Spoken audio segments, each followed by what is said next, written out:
وعنا wanaagsan daawadayaal halkan waa telefishinka caalamiga NSTV xaruntiisa dalka Mareykanka kuna soo dhawaada qodobada warkiyaga kuwa ugu dooran dowladda federaalka Soomaaliya oo war ka soo saartay sargaal sare oo al-shabaab oo lagu dilay Jubbada Dhexe Sheekh Shariif oo gaaray magaalada Jowhar dib u dhac mar kale ku yimid jadwalkii lagu heshiiyay doorashada Soomaaliya madaxweyne Qorqor oo shaaciyay inuu la xisaabtami doono wasiiradiisa Roble oo war ka soo saaray musuqmaasuqa kadib kormeer uu ku tagay dekedda iyo meelo kale iyo ciidamada dawladda oo howlgalo gaar ah ka bilaaway degmada Cabudwaaq qodobadaas iyo kuwa kale oo fidsan gordhow diyaar garooba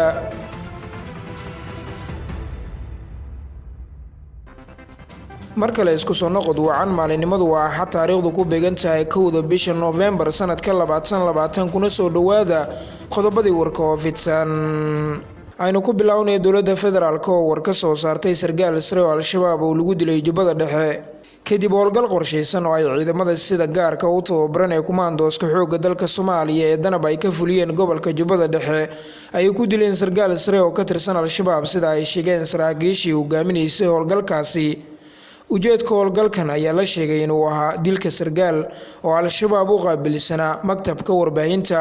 waxaana magaciisa lagu sheegay Cabdullaahi Cusmaan Dhagacade saraakiisha danab ayaa sheegtay inay ku guuleysteen ujeedkii laga lahaa howlgalkaasi oo ay ku dileen sargaalkaasi oo ay sheegeen inuu muhiim u ahaa kooxda al-shabaab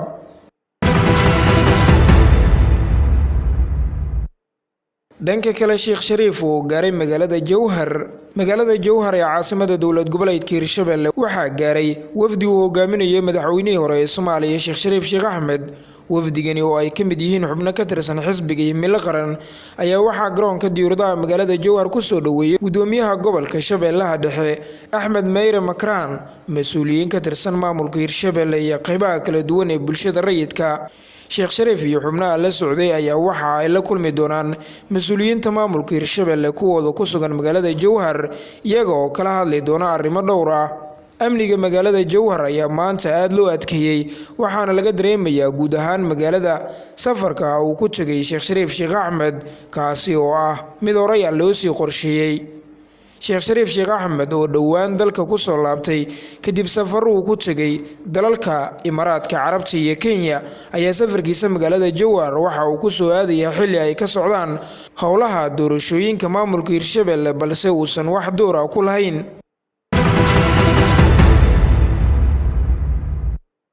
dhinaca kale dib u dhac mar kale ku yimid jadwalkii lagu heshiiyay ee doorashada Soomaaliya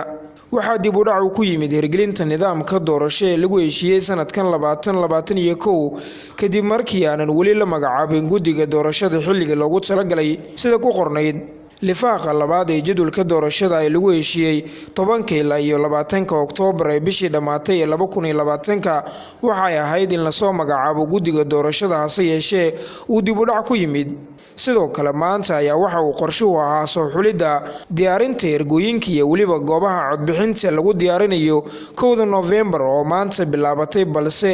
iyana ay sidoo kale dib u dhacday doorashada aqalka sare ayaa dhici doonta 1 ilaa 10 December halka tan xildhibaanada golaha shacabka ay dhici doonto 10 ilaa 27 December ee sanadkan doorashada guddoonka labaad ee aqalka iyo madaxweynaha dowladda federaalka Soomaaliya ayaa dhici doonta 1 Janaayo ilaa 8 Febraayo 2021 dib u dhacan oo aan la ogeyn sababihiisa ugu weyn ayaa waxa uu horseedi karaa dhaqangelin la'aan ku timaada jadwalkii lagu heshiiyay ee doorashada sanada 2020 iyo sanada 2021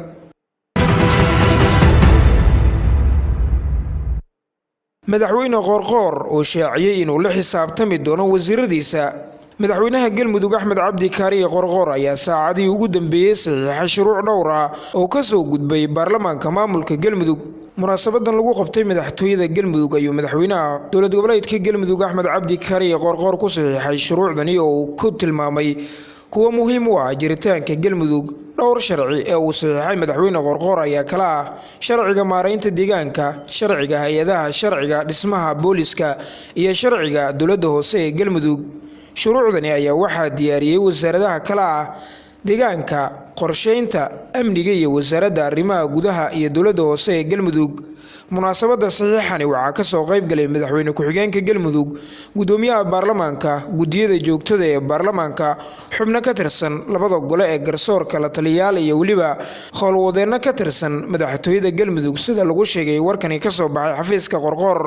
madaxweynaha Galmudug Axmed Cabdi Kaariye Qorqor ayaa golayaasha fulinta iyo sharci dejinta maamulkiisa waxa uu uga mahadceliyay ansixinta shuruucdan, isaga oo xusay in shuruucdani ay gundhig u noqon doonto in sifa sharci ah xukuumaddiisa ugu fuliso howlaha hortaminta leh ee loo igmaday.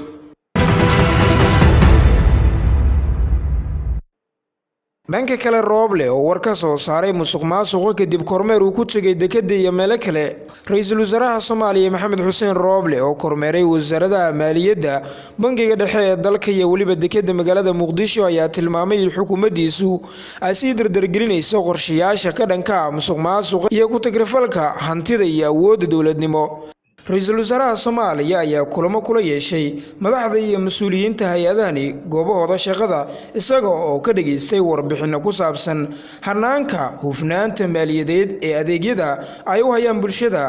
sidoo kale Ra'iisul Wasaare Rooble uu dul istaagay tallaabooyinkii hore loo qaaday ee ka dhanka ahaa musuqmaasuqa ee ay ka mid ahaayeen in sharciga la horkeeno mas'uuliyiin dowladeed oo ku eedeysnaa xatooyo xoolo dadweyne, ayaa sheegay in la sii xoojin doono tallaabooyinkaasi iyadoo xukuumaddu ay ka go'an tahay dhowridda ammaanada ay u hayso shacabka Soomaaliyeed sida lagu yiri qoraalkan ka soo baxay xukuumadda Soomaaliya, gaar ahaan xafiiska Ra'iisul Wasaaraha Soomaaliya Maxamed Xuseen Rooble.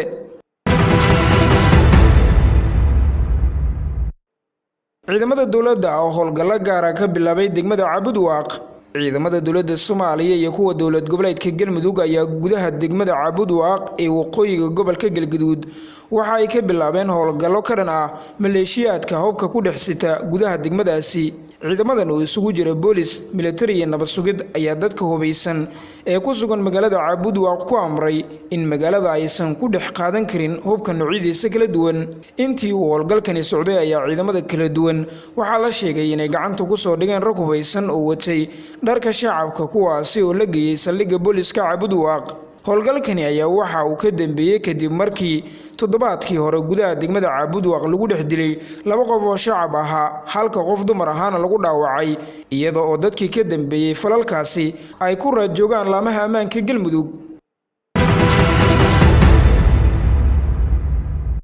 geesta kale, Joe Biden oo aad u leeciyay Trump gafkii uu geystay Soomaalida. musharaxa madaxtinimo ee dowladda Mareykanka Joe Biden iyo madaxweynaha talada dalkaasi haya ee Donald Trump ayaa wada ololaha ugu dambeeyay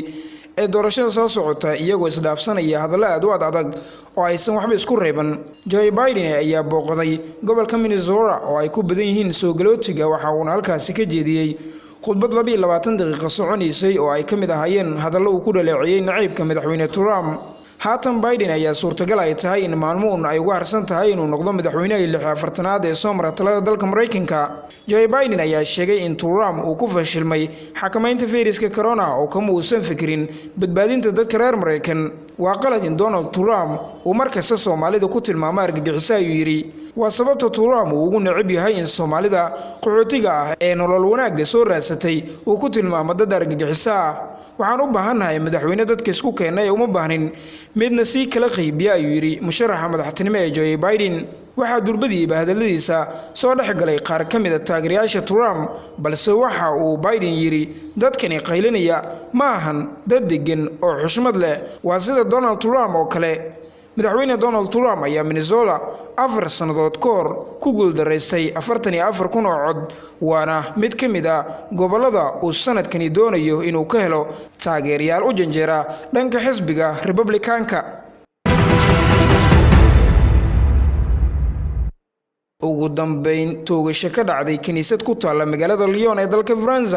booliska dalka Faransiiska ayaa xaqiijiyay in baadari ka tirsan madhabka Orthodoxiska lagu dhaawacay toogasho ka dhacday magaalada Lyon ee dalka France. xogta laga helay weerarkaasi waxa ay sheegayaan in qofkii fuliyay uu goobta isaga baxsaday. wasiirka arrimaha gudaha France ayaa qoraal uu bartiisa Twitter-ka ku daabacay waxa uu ku sheegay in dhacdo halis ah ay haatan dhacday, hase yeeshee wasiirku ma uusan bixin wax faahfaahin oo intaasi dheeriya. toogashadu waxa ay dhacday qiyaastii 4 galabnimo waqtiga Faransa markaasi oo uu baadirigu kaniisadda xirayay sida ay warisay wakaaladaha maxalliga. qof ka tirsan booliiska oo wakaalada wararka AFP ay soo xigatay ayaa sheegay in ninka weerarka geystay uu sitay qori nooca loo garan og yahay shotgunka. wararka ayaa waxay intaa ku darayaan in xaaladda caafimaad ee baadiriga la dhaawacay ay aad u daran tahay sida laga soo xigtay warbaahinta gudaha dalka Faransa. saaxiibada qiimaha iyo qaayaha inaga mudan guud ahaan waa inaga intaa warkii oo aad ka daawanayseen telefishinka caalamiga NSTV xaruntiisa dalka Mareykanka warsoo jeediyuhu waa Nigo Jamuni tan iyo warkaan mid laacina nooli kulante nabaday.